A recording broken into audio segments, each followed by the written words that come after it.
বিসমিল্লাহির রহমানির রহিম। আসসালামু আলাইকুম। এটা হলো C view studio apartment. Balcony থেকে এটা হলো অ্যাটাচ টয়লেট।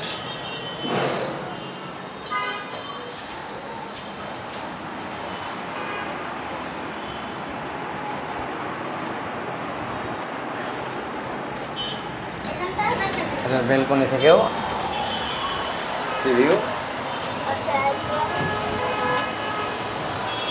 এটা হোটেল সাইমন, এই দেখা যাচ্ছে সাইমন হোটেল, রামাদা, পাশে রামাদা। আসো বাবা।